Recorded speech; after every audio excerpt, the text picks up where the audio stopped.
काफी रात हो गई थी। आसमान बादलों से घिरा हुआ था। हल्की बारिश भी शुरू हो गई थी। रवि हर रोज की तरह अपनी टैक्सी लेकर सवारी छोड़ने के लिए जा रहा था। शहर से कुछ दूर एक बंगले के पास उसकी टैक्सी रुक गई। सवारी उतारकर वह दोबारा अपनी टैक्सी लेकर शहर की ओर निकल पड़ा। तकरीबन 1:30 बजे होंगे। शहर काफी दूर भी था। तभी नदी के ऊपर बने पुल पर एक लड़की अपने भारी भरकम सूटकेस के साथ कुछ कर रही थी। उठा रही थी या घसीट कर ले जाने की कोशिश कर रही थी, पता नहीं। उसे देखकर रवि ने टैक्सी रोकते हुए कहा, हेलो मैडम, कहाँ जाना है आपको? जी स्टार अपार्टमेंट चलेंगे। उस लड़की ने पता बताया। वह अपना ट्रैवल बैग उठाकर टैक्सी में रखने की कोशिश कर रही थी, पर काफी भारी होने के कारण उसे परेशानी हो रही थी। रुकिए मैडम, मैं रख देता हूँ। इतना कहकर रवि टैक्सी से उतरा और बैग उठाने लगा। बैग सच में काफी भारी था। बैग को टैक्सी की पिछली डिक्की में रखकर रवि ने मजाक में कहा, अरे मैडम, सारा सामान एक ही बैग में रखने के बजाय एक और बैग में रख लिया होता तो आपको परेशानी नहीं होती और मुझे भी। और हंसकर वह अपनी सीट पर बैठ गया। वह लड़की भी सीट पर बैठ गई। रवि टैक्सी शुरू करके चलाने लगा और इस तरह उनका सफर शुरू हुआ। मैडम, इतनी रात को कहाँ से आ रही हैं आप वैसे? मतलब कहीं घूमने गई थी क्या? घूमने नहीं गई थी, बल्कि आई हूँ नौकरी की तलाश में। मतलब आप यहाँ की नहीं हैं? जी नहीं, कोई बात नहीं। वैसे इस शहर में आपका कोई रिश्तेदार या दोस्त है? हाँ, एक दोस्त है। मतलब था, नहीं है। हाँ है। मतलब आप कहना क्या चाहती हो? क्या आपका उसके साथ झगड़ा हो गया था या दोस्ती थी, पर अब आपको उसके साथ दोस्ती नहीं रखनी? मतलब धोखा दिया क्या उसने? रवि की बात सुनकर वह लड़की हल्के से मुस्कुराते हुए बोली, कुछ ऐसा ही समझो। पर मुझे धोखा देने वालों को मैं नहीं छोड़ती। उस लड़की की बातें सुनकर रवि ने पूछा, काफी गुस्से वाली लगती हैं आप। वैसे धोखा देने वाले के साथ करती क्या हैं? मैं जब 8 साल की छोटी बच्ची थी तब बाकी बच्चों की तरह मुझे भी अंधेरे से काफी डर लगता था। हम सब बच्चे मिलकर आस पड़ोस के पेड़ की इमली और आम तोड़ने जाते थे। काफी मजा आता था। ऐसे ही एक दिन मेरे पड़ोस वाले लड़के ने धोखे से मुझे एक खाली बंगले के अंधेरे कमरे में बंद कर दिया। मैं काफी डर गई थी। मैं खूब रोई, चीखती रही, पर वह मुझे बंद करके जा चुका था। मैं किसी तरह से वहां निकली, पर मैंने उसे कुछ भी नहीं कहा। उसकी बात सुनकर रवि हंसकर बोला, लड़का थोड़ा शरारती था क्या? बचपन होता ही ऐसा है, मजाक मस्ती से भरा। क्या आज भी आपकी उसके साथ दोस्ती है? नहीं, इतनी भी क्या नाराजगी। बचपन समझकर भूल जाए और दोबारा दोस्ती कर लीजिए उससे। अब उसकी कोई जरूरत नहीं, क्योंकि एक दिन स्कूल बस से घर आते वक्त मैंने उसे दरवाजे से धक्का देकर नीचे गिरा दिया। उसकी बात सुनकर शेखर थोड़ा नाराज हो गया। इतना गुस्सा ठीक नहीं है। अगर वह लड़का किसी गाड़ी के नीचे आ जाता तो?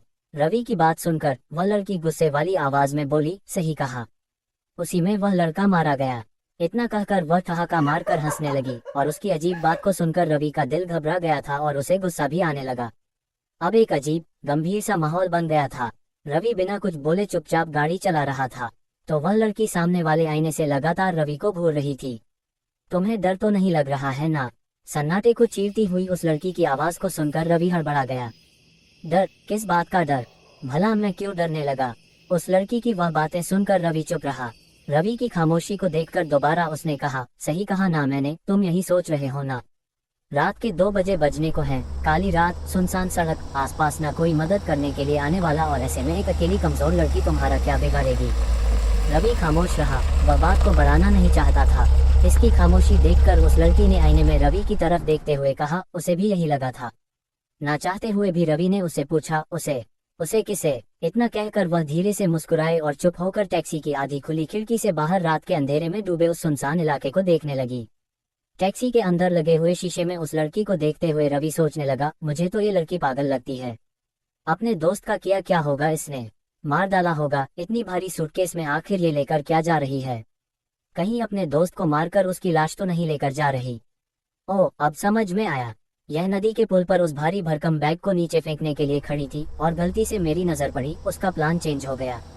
दिल तो कर रहा है इसे सीधा पुलिस स्टेशन लेकर जाऊं, पर ये तो शातिर लग रही है। कहीं उस दोस्त के खून का इल्जाम मुझ पर न लगा दे। नहीं, चुप रहता हूँ। रवि का परेशान चेहरा देखकर वह बोली, कुछ परेशान लग रहे हो, पर तुम्हें डरने की कोई जरूरत नहीं। इतना कहकर वह उस आईने से रवि को निकलने लगी। चलो, मेरी अपार्टमेंट आ गई। यहाँ से आगे वाले गेट से अंदर लो। उस लड़की की आवाज सुनकर रवि होश में आ गया। सामने एक अपार्टमेंट था। थोड़ा पुराना होने के बावजूद कुछ कमरों में ही लोग रह रहे थे। गेट पर कोई वॉचमैन नहीं था और गेट भी आधा टूटा हुआ था। रवि ने टैक्सी रोकी। वो लड़की नीचे उतरी और पीछे डिक्की खोलकर अपना वो भारी भरकम बैग निकालने लगी। पर कहाँ, उसके बस की बात थोड़ी थी उसे उठाने की। ना चाहते हुए भी रवि ने उसके बैग को डिक्की से निकालकर जमीन पर पटक दिया।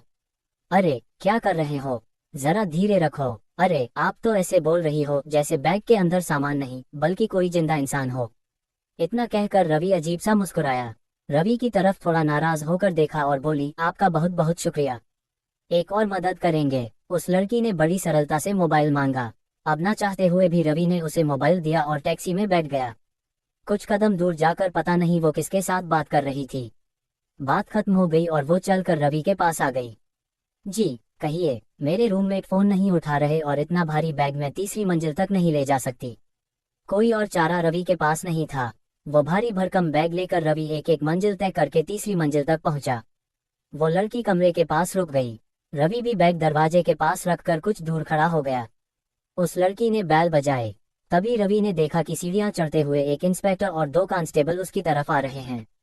रवि अब पूरी तरह से उस लड़की के जाल में फंस चुका था। पुलिस को आता देखकर दरवाजे के पास खड़ी वो लड़की मन ही मन मुस्कुरा रही थी। पुलिस वाले ने रवि के पास आकर कहा, चलो दीवार के पास खड़े हो जाओ। रवि इतना डर गया था कि उसके हाथ पैर जम गए थे। सिर्फ एक पल में उसका बदन पसीना पसीना हो गया था। एक कांस्टेबल ने बैग की चेन खोली तो अंदर का नजारा देखकर इंस्पेक्टर ने अपने सिर से टोपी निकालकर हाथ में ले ली। तभी दरवाजा खुलने की आवाज आई। एक 25 साल का लड़का दरवाजे के अंदर खड़ा था। उसे देखते ही पुलिस ने कहा, अब लाश भी मिल गई है। अब थाने चलकर बताओ कि अपने दोस्त को कैसे और क्यों मारा तुमने। इंस्पेक्टर की बातें सुनकर रवि ने डरी सहमी नजरों से उस खुले बैग को देखा तो उसमें उसी लड़की की लाश थी जिसे वो यहाँ तक लेकर आया था।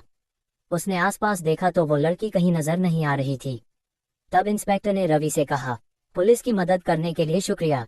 तुम्हारी वजह से आज हम इस कातिल को पकड़ पाए हैं। इस पर हमें 2 लड़कियों की हत्या करने का शक था और उन लड़कियों की लाशें इसने गायब कर रखी थी।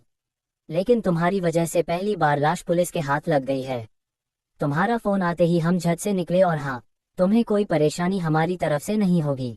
तब रवि को याद आया कि उस लड़की ने उसके मोबाइल से अपने रूममेट को नहीं बल्कि पुलिस को फोन किया था, वो भी रवि की आवाज में। रवि की तब जान में जान आ गई थी। पुलिस उस मुजरिम को गाड़ी में डालकर ले गई। रवि भी अपनी टैक्सी में बैठकर घर के लिए निकला। अब वो दोबारा उसी पुल से गुजरने लगा। डर के मारे कांप रहा था। तभी सामने वाले आईने में वो लड़की टैक्सी की पिछली सीट पर बैठी नजर आए और एक आवाज गूंज उठी, मदद के लिए शुक्रिया। वैसे किराए में ही लोगे। और एक अजीब सी मुस्कुराहट रात के सन्नाटे में गूंजने लगी।